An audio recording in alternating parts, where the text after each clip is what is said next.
Welcome to Sai simple சமையல். இன்றைக்கி நம்ம மோர் குழம்பு எப்படி வைக்கிறதுன்னு பார்க்கலாம். முதல்ல மோர் குழம்புக்கு தேவையான மசாலாவை எப்படி ரெடி பண்ணுறதுன்னு பார்க்கலாம். அதுக்கு தேவையான பொருட்கள்: 1 டேபிள் ஸ்பூன் துவரம்பருப்பு, 1 டேபிள் ஸ்பூன் பச்சரிசி, அரை ஸ்பூன் தனியா, அரை ஸ்பூன் சீரகம், 1/4 கப் தேங்காய் துருவல், 2 பச்சை மிளகாய், 1 காஞ்ச மிளகாய், 1 இன்ச் இஞ்சி துண்டு. இது எல்லாத்தையும் அரை மணி நேரம் ஊற வச்சு மிக்சியில் சேர்த்து நல்ல ஒரு பேஸ்ட் மாதிரி அரைச்சி எடுத்துக்கோங்க. இப்போ குழம்பு ரெடி பண்ணுறதுக்கு 1 கப்பு கெட்டியான புளிச்ச தயிர் எடுத்துக்கோங்க. இதை நல்லா கட்டி இல்லாமல் முதல்ல நல்லா கலந்து விட்டுக்கோங்க. இந்த மாதிரி நல்லா ஸ்மூத்தாக கலந்து எடுத்துக்கோங்க. இப்போ இது கூட நம்ம அரைச்சி வச்சுருக்க மசாலாவை சேர்த்துடலாம்.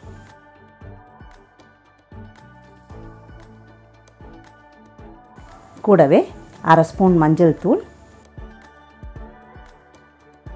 குழம்புக்கு தேவையான உப்பு சேர்த்துக்கலாம். இது எல்லாத்தையும் திரும்ப நல்லா கலந்து விட்டுக்கோங்க.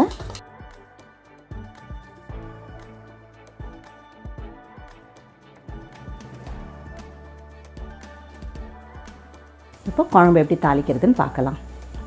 ஸ்டவ்வில் ஒரு கடாய் வச்சுக்கலாம். கடாய் சூடானதும் 2 டேபிள் ஸ்பூன் தேங்காய் எண்ணெய் சேர்த்துக்கோங்க. மோர் குழம்பு வைக்கிறதுக்கு நம்ம தேங்காய் எண்ணெய் யூஸ் பண்ணும்போது டேஸ்ட் ரொம்பவே நல்லாயிருக்கும். மோர் குழம்பு செய்கிறதுக்கு நான் ஒரு 10 வெண்டைக்காய் எடுத்து கட் பண்ணி வச்சுருக்கேன். இந்த எண்ணெயில் இப்போ அதை சேர்த்துடலாம்.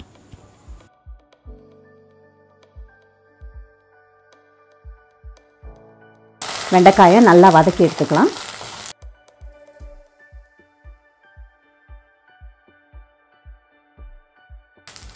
இந்த ஸ்டேஜ்க்கு அப்புறம் நம்ம காயை திரும்ப குழம்புல வேக வைக்க போகிறதில்ல.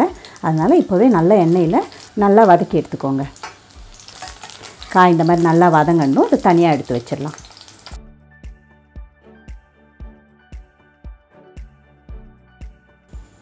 இப்போ மிச்சம் இருக்க எண்ணெயில் 2 காஞ்ச மிளகாய் சேர்த்துக்கோங்க.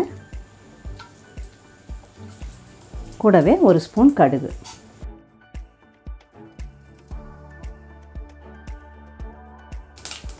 கடுகு பொரிஞ்சதும் அரை ஸ்பூன் பெருங்காயத்தூள், கொஞ்சம் கருவேப்பிலை, கூடவே ஒரு மீடியம் சைஸ் வெங்காயம் பொடியாக நறுக்கியிருக்கேன். அதை சேர்த்து நல்லா வதக்கிக்கோங்க.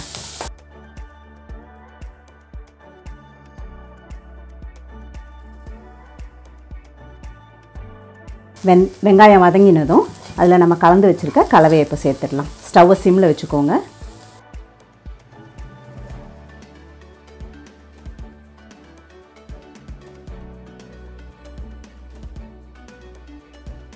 இந்த கலவை எவ்வளோ இருக்கோ அதே அளவு தண்ணி சேர்த்துக்கலாம். நம்ம இது குழம்பு ஆறுனதும் கொஞ்சம் திக்காகிடும். நம்ம அரிசிலாம் சேர்த்து அரைச்சிருக்கோம் இல்லையா, அதனால் குழம்பு கொஞ்சம் கெட்டியாகும்.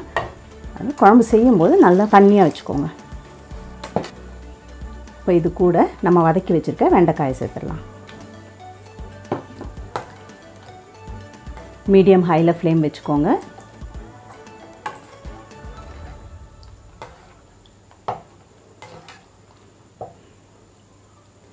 இப்போ இந்த குழம்பை நம்ம நல்லா கொதிக்கெல்லாம் விடக்கூடாது. நுரைச்சி வரும்போதே ஸ்டவ் ஆஃப் பண்ணிடணும்.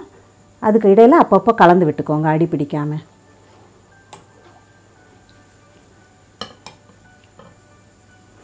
குழம்பு இந்த மாதிரி நுரைச்சி வரும்போது ஸ்டவ் ஆஃப் பண்ணிவிடுங்க. மேலே பொடியாக நறுக்கின கொத்தமல்லி கொஞ்சம் தூவிடுங்க. சுவையான மோர் குழம்பு சூப்பராக தயாராகிடுச்சு.